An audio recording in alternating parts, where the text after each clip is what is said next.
Wow.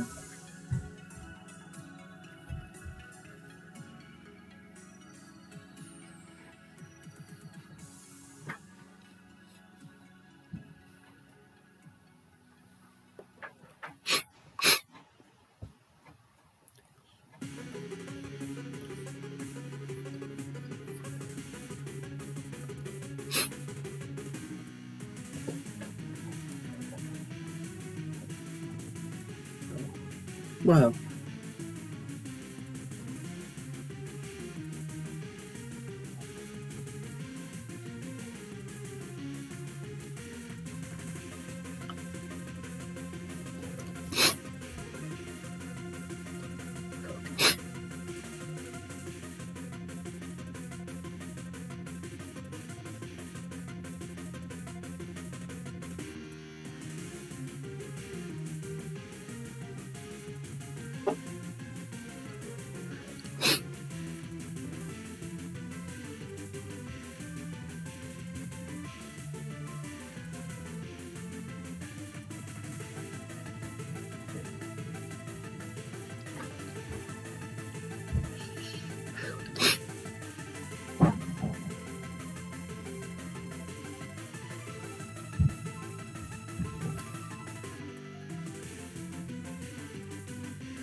Oh, jeez.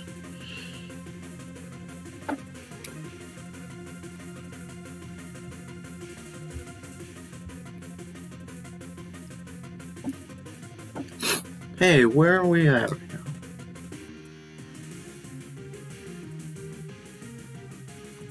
Where's it? Where is it?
Are you kidding me? They made a PowerPoint slide on this section.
You just made everyone more confused. Stupid textbook. That was funny.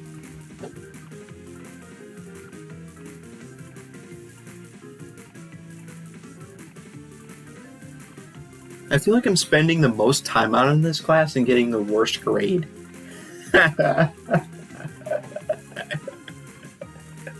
This is so funny. This is so funny.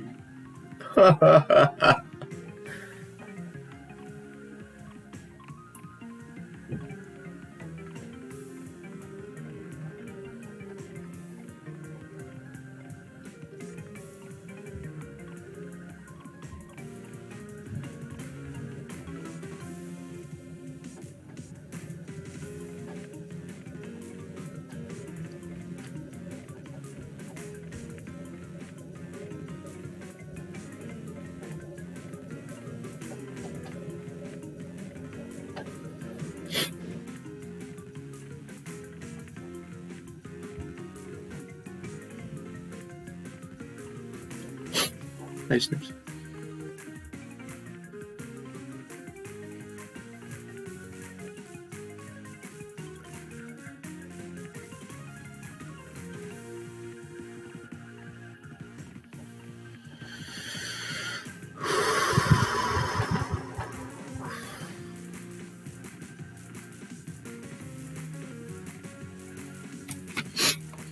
I'm just gonna get the general ideas. I'm not gonna try to do math problems.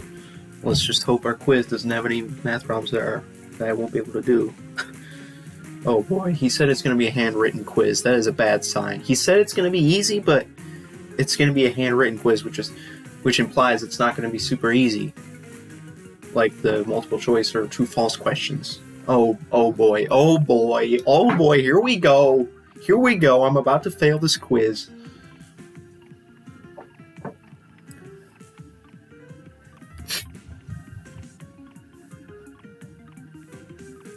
You know what's funny? I finished the SB, quote-unquote, Smart Book homework assignment before class.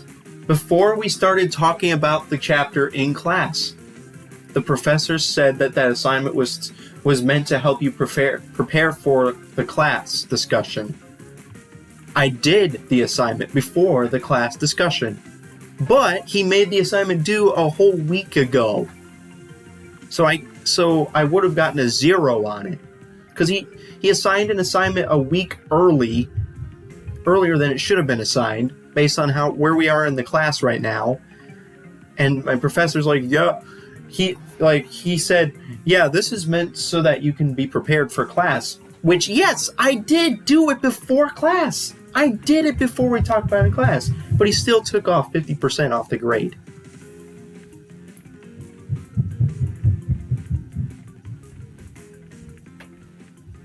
He assigned it like a week in advance for no good reason. The reason it was assigned that early was because we were falling behind in our class. It's his fault that we're behind. He doesn't plan well enough to be able to estimate or like get our material, go through our material quickly enough compared to how he wanted to get through it on the class schedule. So he assigned a homework assignment a week earlier than we really needed to do it. I actually did the assignment before we talked about the material in class, and he still took off 50%. That just doesn't make any sense.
Tax imposed on net investment income is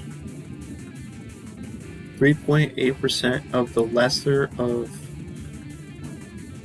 net investment income or the excess of modified adjusted gross income over $250,000, $125,000, and $200,000.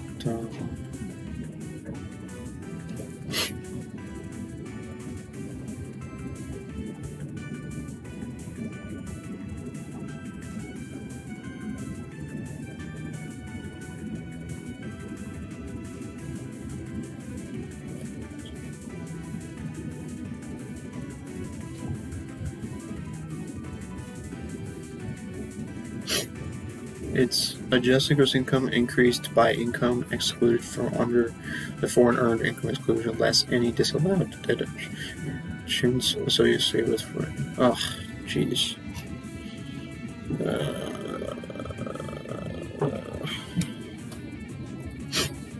These chapters have so much information. There's so many random little details that you have to memorize. And I don't memorize all of them, I just read through it and just hope I can remember most of it. Stop! That was fun.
I spend a ridiculous amount of time on this class. Just a ridiculously long amount of time. Like, I wonder if I spend more time on this class than all my other classes combined. And yet I have a much lower grade. So funny.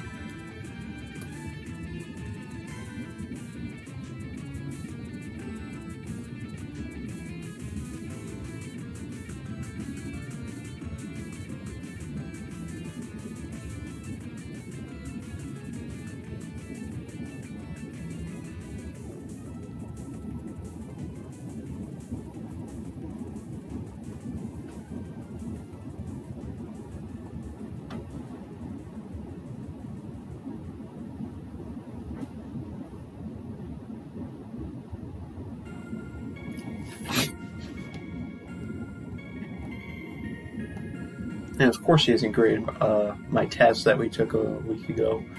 Oh, and he also hasn't graded a quiz that we took like 2 weeks ago. This is awesome. Oh my gosh.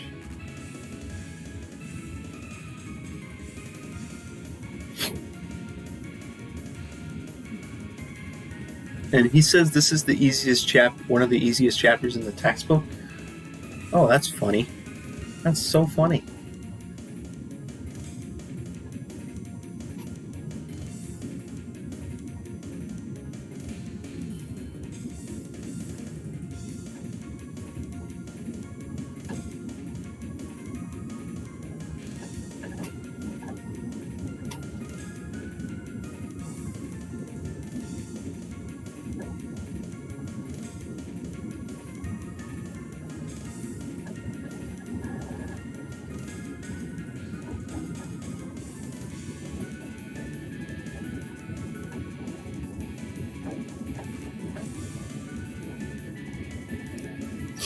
That's the day, tax basis.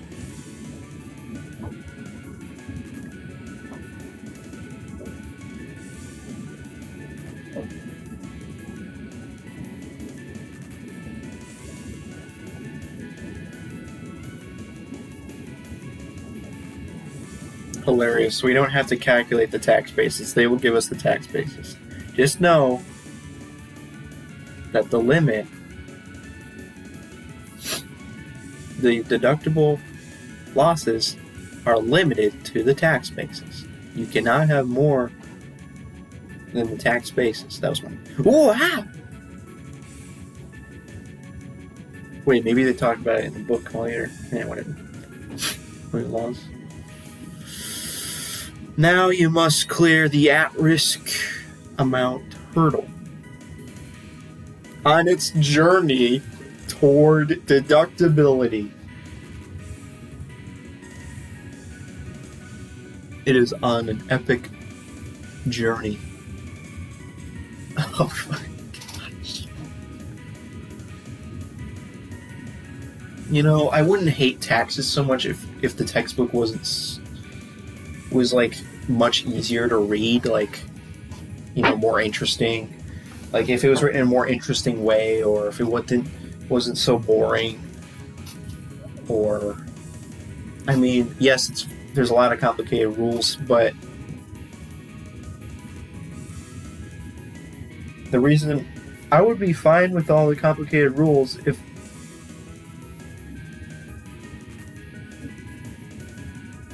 they were explained better. That was funny.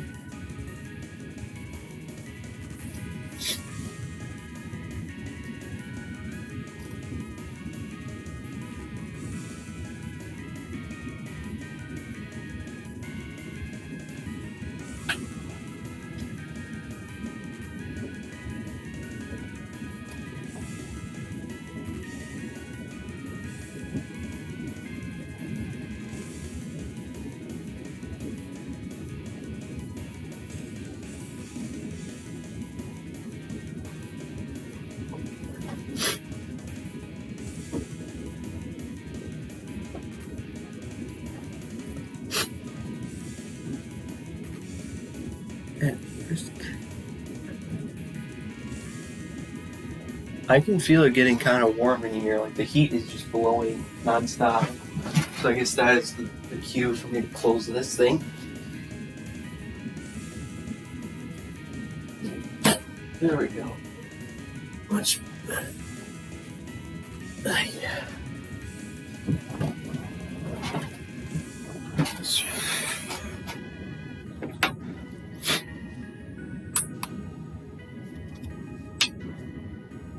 I wish I knew what was on the quiz, but all I know is that it's covering chapter 7.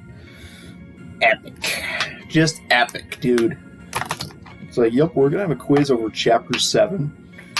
Alright, so now you gotta study the entire freaking chapter for this quiz. That's the same amount of studying you would have to do for a test over the chapter. It's just, there's gonna be less questions and it's gonna be worth less points than a test. Like, yeah, just study the whole chapter, and we're gonna take a quiz over the whole freaking chapter on Wednesday.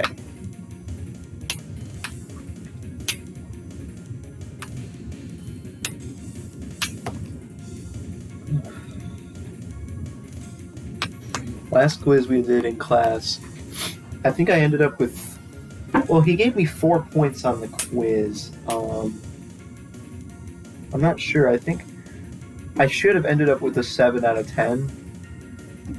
He gave me 4 points, so I guess I ended up with 8 out of 10, but I don't know. Like, I missed like 3. I missed at least 3 of the true, false, or multiple choice questions. And then we had the handwritten quiz, which everyone pretty much failed, so we just gave everyone 100%. Oh yeah, and then, so that wasn't the last quiz, because then he gave us another quiz, which was basically the same exact thing as the handwritten quiz from before. And it was a take-home quiz, and I spent like 2 hours on that quiz, and I still got a bunch of stuff wrong on it, even though I spent a million years on it. Literally, it was meant for you to spend 15 minutes on the handwritten section. I spent 2 hours on it and still got like 3 different things wrong on it. Awesome, and he hasn't even graded it yet, so I don't even know what my grade is on it.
Yeah.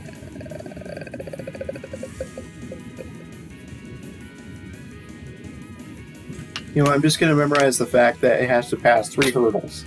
The tax basis limitation, the at-risk limitation, and the passive loss limitation. I'm not even gonna comprehend what those mean. I'm just going to memorize these words. That is the story of this class. I mean, I still somehow have an 86%, but yeah. I mean, he still doesn't grade a bunch of stuff, so I don't even know what my grade really is.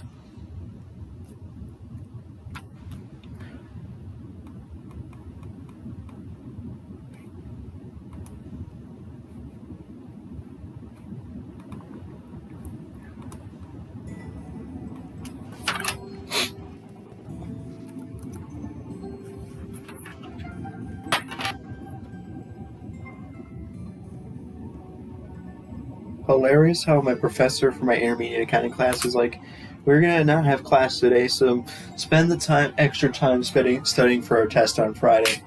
No, I actually have to study for a different class instead, so yeah. Yeah.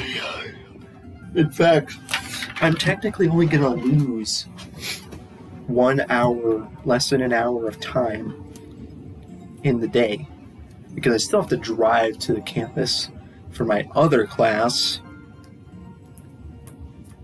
So I'm really only going to save the time that would have been spent in the intermediate accounting class. But anyways.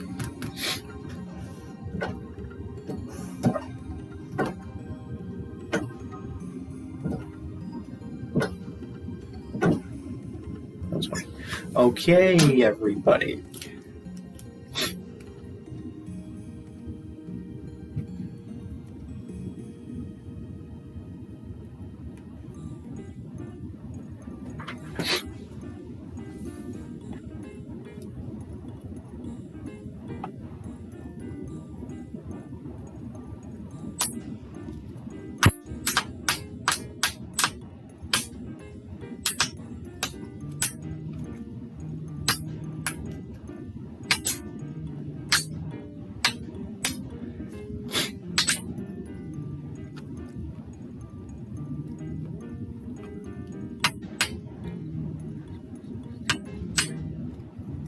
What am I reading right now?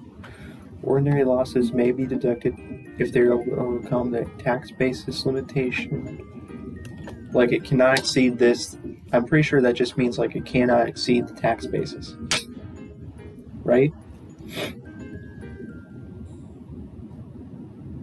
It cannot exceed the tax basis, the at-risk tax basis limitation, at-risk limitation, passive loss limitation, okay, whatever. Oh, now it explains it on the next slide. I didn't think it was going to do that. Awesome.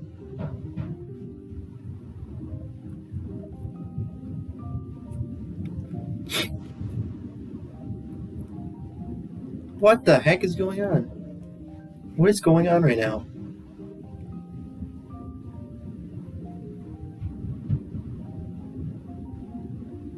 What on earth? What does it mean?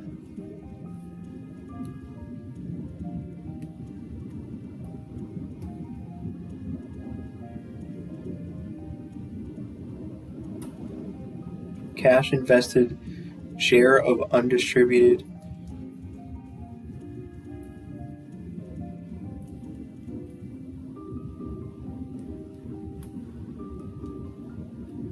income, share of debt, decrease, cash distribution, prior year losses. Oh my gosh, please tell me we don't have a question about that. Please. Great. At risk. Yeah, it's explaining them all in more detail after I tried to read the textbook and then didn't really get what they were saying. Oh. Losses may not exceed investors' amount.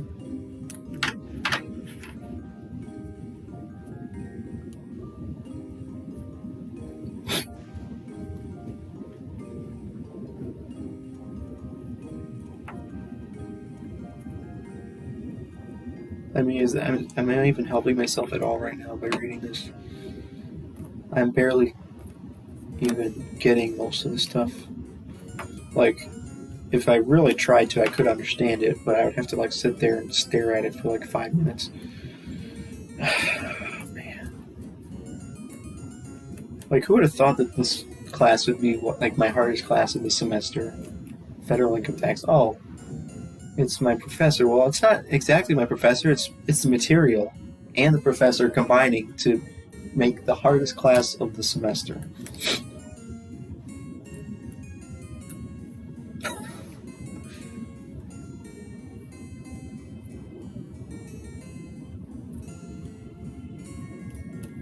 Why is every professor so incredibly different in their methodology of teaching the material? There is such a wide variety of different teaching styles. in just this one semester by itself, let alone all of my classes accumulated to this point. That's funny.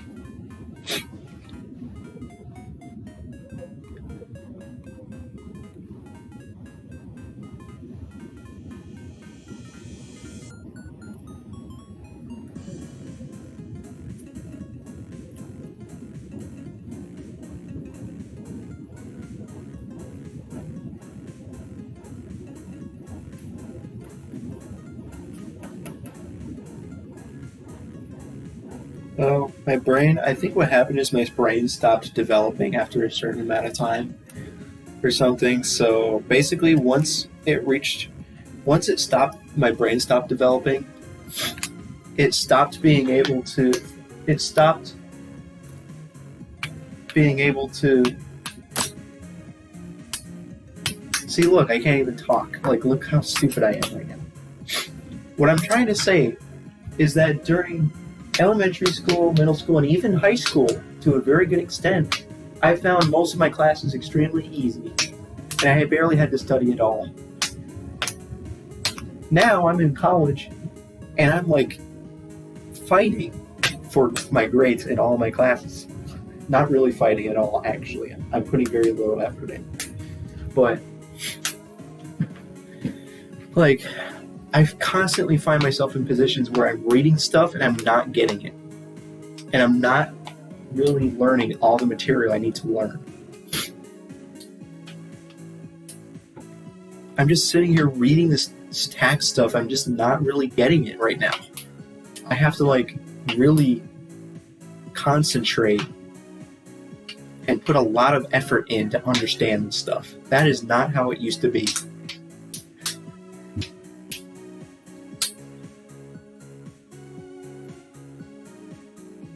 I mean, this isn't even that complicated.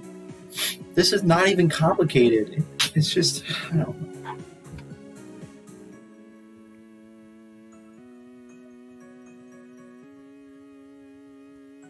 I'm just reading words and not really comprehending the words that I'm reading.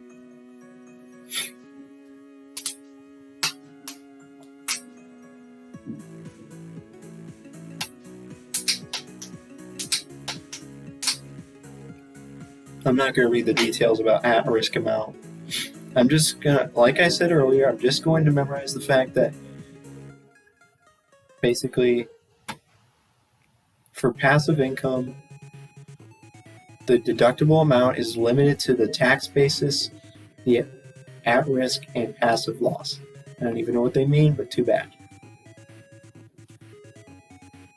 They have a question about it. I guess maybe I'll read the question, whatever. We have $50,000. So that's the tax basis, right? He has a share of the loss for $70,000. So doesn't that mean it's negative $20,000? No, probably not. Oh, jeez. His tax basis is $50,000, consisting of this $50,000 investment. So $20,000 of the $70,000 loss is limited by his tax basis.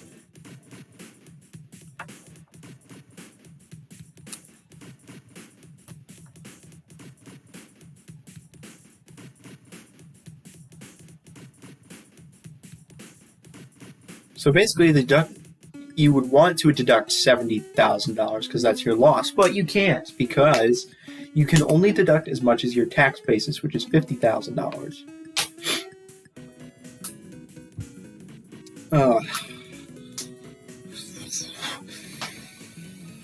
At-risk amount is also $50,000 because the LLC does not have any debt. Thus, there is no additional loss limited by Line's at-risk amount. Applied after-tax basis and at-risk limitations.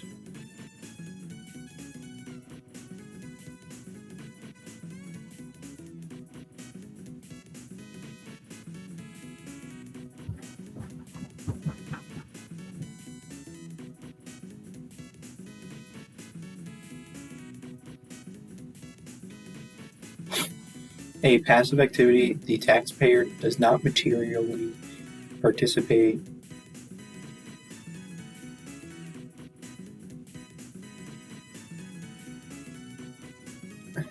unless you have regular, continuous, and substantial involvement. There are lots of factors testing for material participation. So, you have to meet one of these following 7 conditions to be materially participating. The individual.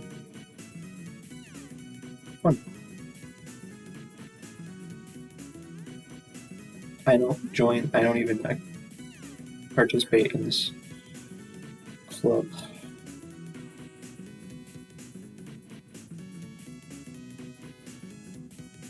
I don't even do that.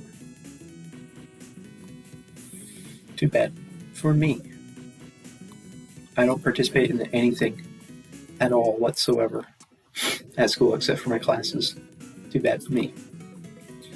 So, as long as you have participated for more than 500 hours during the year, or the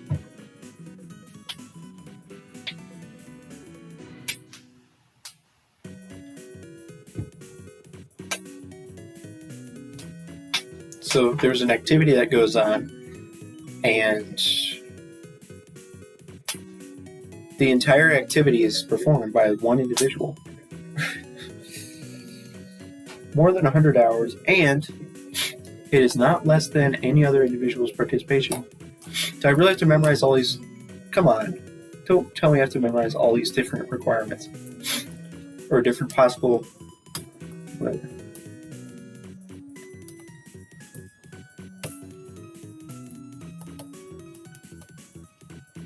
I'm not going to memorize all that. Watch as he puts one of these on the quiz and he's like, is number 4, is this thing right here one of the requirements for material participation? Watch that happen. Just watch.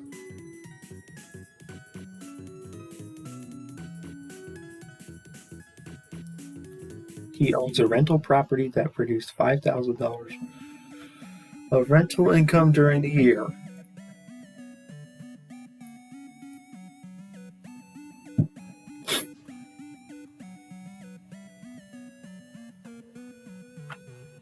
So he has some rental income of $5,000, and he has this remaining. He has other loss. So according to this, income from rental real estate is considered to come from a passive activity. So he may use this 5,000 loss. No, he may use 5,000 of this to offset his $5,000 of passive income. So the 45,000 remaining passive activity loss will be carried forward. So he's able to deduct. Wait, what? Where? Dude. That means he's deducting $5,000? Is that what that means? No, what is going on here? Where? Why is this happening? Oh, I seriously don't get it. Why is he... Why? Oh, come on. Come on, man. How is this... I don't even want to read this. We're almost at the end.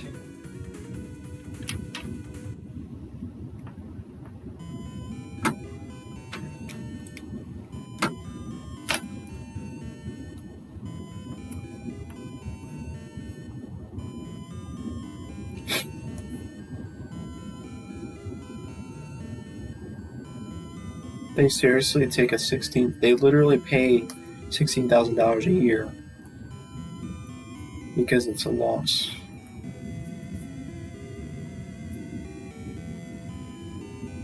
Okay, so there's just a random rule where you can deduct up to $25,000 of losses from rental real estate even if they don't have passive income from other sources. But there's a limit where if you earn more than $100,000, there's some kind of thingy, so I don't care. and then 150, you can no longer do it. So they may deduct their 16,000 loss.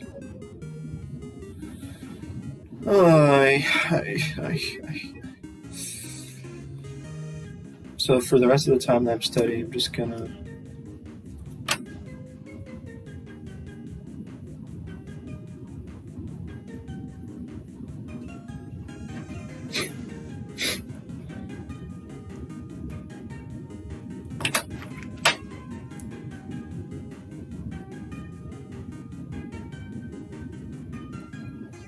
When is he going to post any more assignments on here? There's no more assignments posted.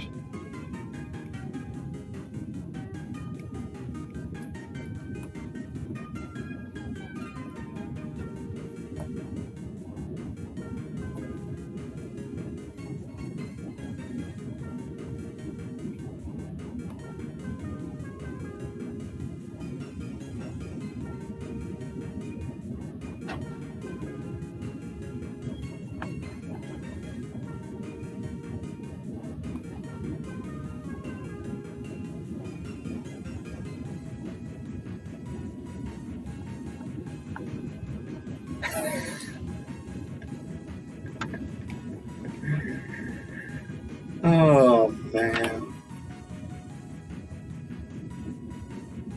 Hold up.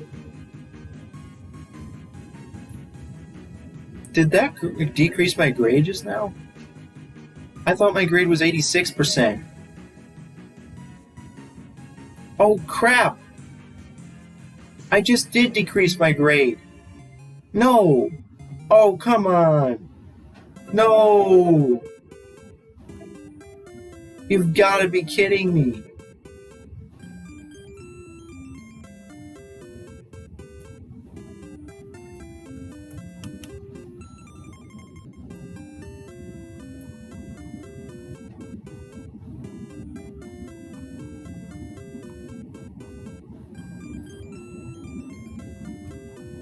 I just decreased my grade. Dude, what? Dude. Oh, man. Have fun watching me write this cringe email. Just have fun.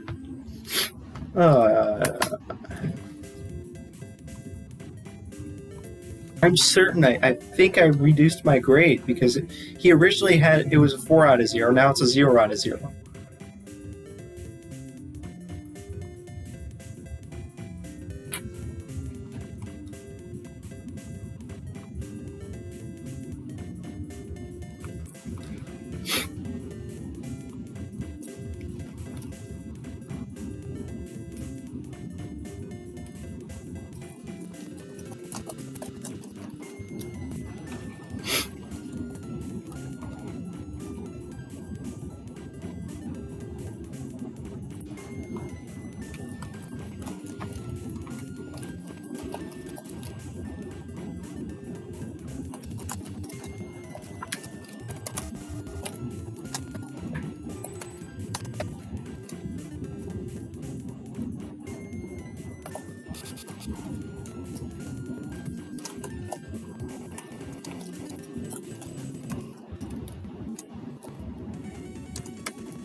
Well, that was fun.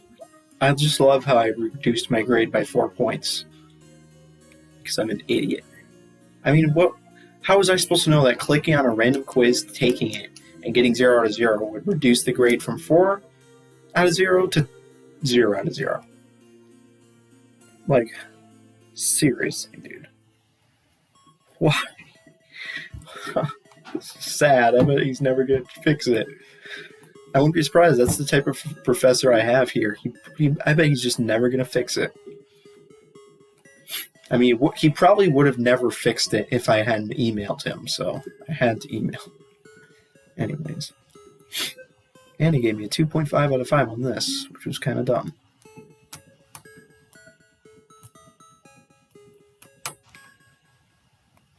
And I'm doing this again because it helps. Oh, it kind of helps study for the quiz.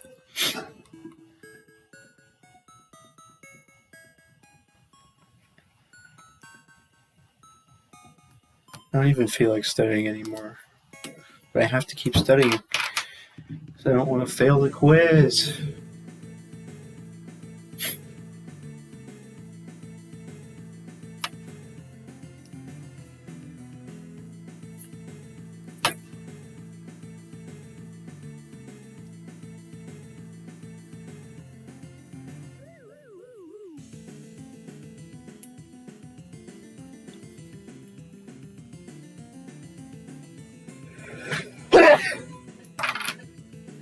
Okay, so I'm going to read these 3 other statements that are correct.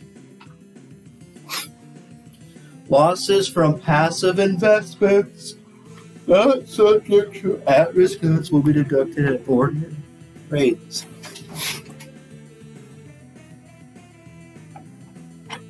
Losses from passive investments may be deducted immediately or may have to be deferred. Losses from portfolio investments are deferred until the investment is sold. Oh, geez. Hey, it's this question again. I will look at my Excel sheet and understand what I did in there. So to get the amount realized in the sale, you take the amount that you received, the selling price, and you subtract the broker's fees, and you get the amount realized. To get the tax basis, you have the original cost of the land, and you also have the $1,000 to clear some of the brush in order to make a walking path down to a nearby lake. But I guess maintaining the land doesn't count towards the tax basis. It's just any improvements to the land. It's not an improvement, it's just maintenance. So therefore it doesn't count. So you only have 3,000 plus 1,000 is 4,000. Then you do the amount realized minus tax basis equals capital gain. So the amount realized was 6,580. The tax basis was 4,000, and the capital gain was 2,580. There.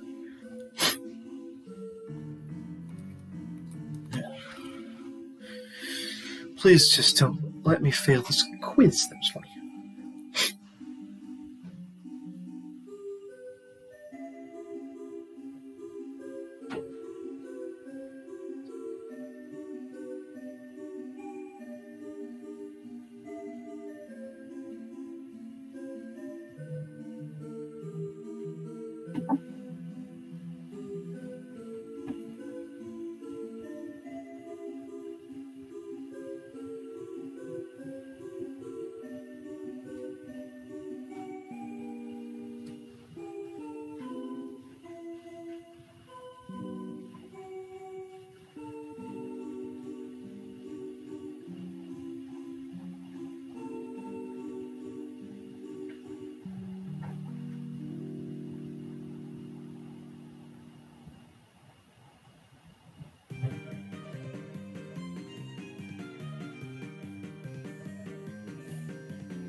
If a taxpayer has a long-term capital loss in the 15% category, how is it used to offset capital gains in the other rate categories? the loss will first offset the gains in the 28% category, then the 25% category. Then the taxpayer means to offset short-term capital gains. Taxpayers can completely offset blah blah with capital losses. I don't know.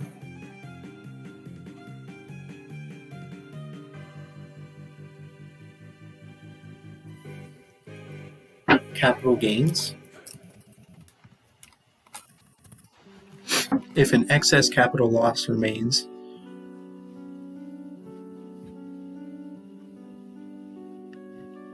the married filing jointly taxpayers can deduct up to $3,000 a year. Against ordinary income, the loss exceeding that amount is carried forward indefinitely. Capital gains. That was correct. Oh, sniffy. That email I just sent.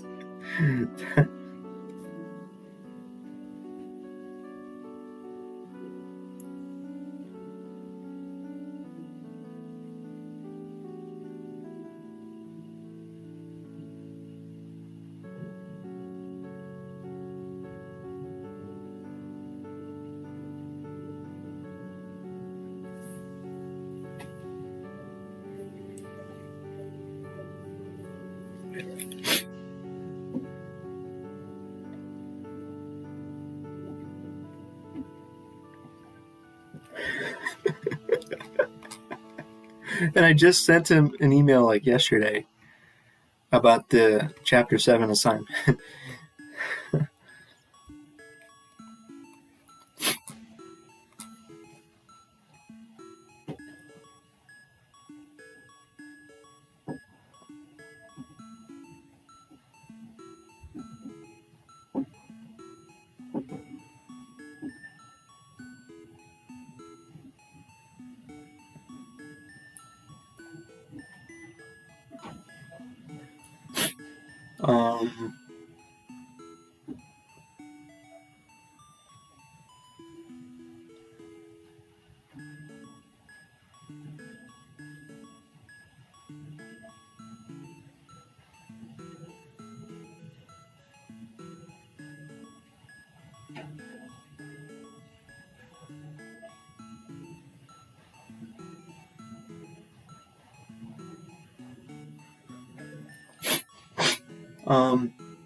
Which of the following is not a hurdle that the taxpayer must clear to be eligible? Which of the following is not a hurdle? So that's funny. I remember this question, but I didn't really look at the options. I just knew that the answer to the question was this. So basically, this is the at-risk limit, the tax basis limit, and the passive loss limit thing. So this one is not applicable. Oh my god. Oh, that was funny. Stop. Great job. I wonder if you're going to see something embarrassing when I click on YouTube.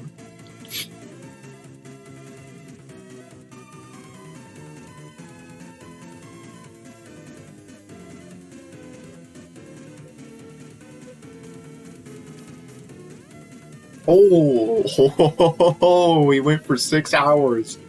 Dude, yeah, I wonder how much money he made.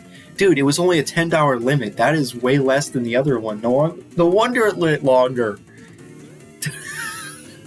Dude, I mean, how much money? Did he make more money doing that than doing the other thing? Because, like, he was making so much money. Dude, okay. This is kind of embarrassing. So I'm just curious to know what the song is, but I'm not going to look at it now. Yay, you get to see the types of videos I click on all the time. Fun. I bet this is embarrassing. Also, I got rid of my profile picture, and also I just lost 2 subscribers as a result of uploading this video. I uploaded a video and immediately lost 2 subscribers. That's hilarious. That's so funny. this was a really low effort video, but I don't think it was the low effortness of the video. I don't think that was the reason I lost the subs. I think I just lost the subs because people saw that video in their subscription box and they're like, who is this guy? I don't want to be subscribed to this guy, and then they unsubscribed. I think the same thing happened with this video. When I uploaded this video, I think I lost a subscriber. That's so funny. So we can waste some time. Let's look at all my cubing sessions from that one period. Look at this. That's what I was averaging during the break from classes. I literally dedicated my whole life, not really, because it only took about 3.5 to 4 hours to do each 500 solve session. So it really wasn't that long, but I'm stupid, so it felt like it took all day, but it didn't. And I did that every single day. I dedicated at least 3.5 hours of every single day for that whole month to doing the cubing session, and I didn't see a single bit of improvement. Funny! Funny, dude! Look at that! Just look at this!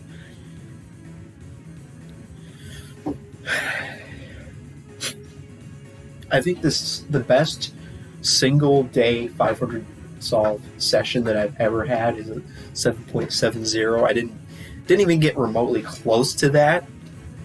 The closest I got was a 7.90. Come on, man. I literally have a 7.87 average of 10,000, and I couldn't even get to that amount in an average of 500.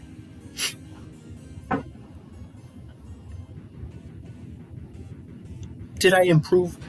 Did my actual ability at cubing improve during that time? And it just didn't reflect in the times, or what?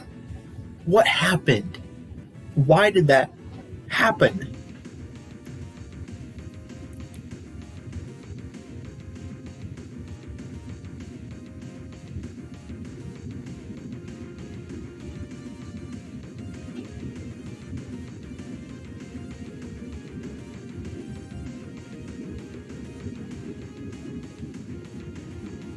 And what's my PB average of 500?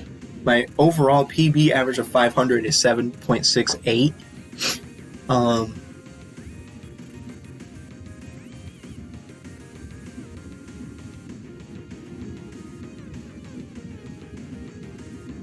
Wait just a minute here. Wait just a minute.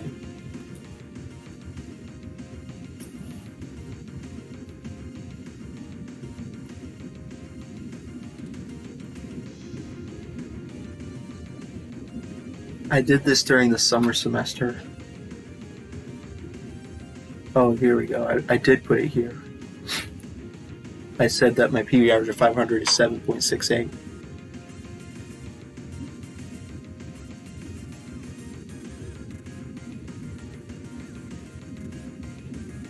$7.97. Hilarious how I managed to do that in the middle of the summer semester without having really practiced much, and yet I could barely even achieve that when I was practicing every single day for a whole month.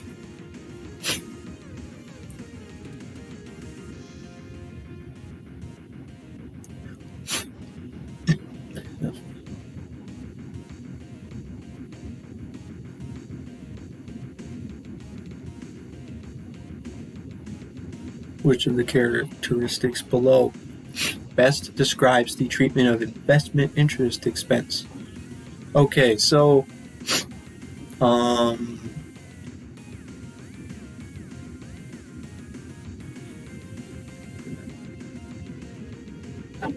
it's deductible. It is it for AGI? No. Any amount that is not deducted may be carried forward, and it is limited to the taxpayer's net investment income for the year. I am so smart. Oh my goodness. Oh. That was funny. That's a fun way to end the video, to have me speaking in a weird voice.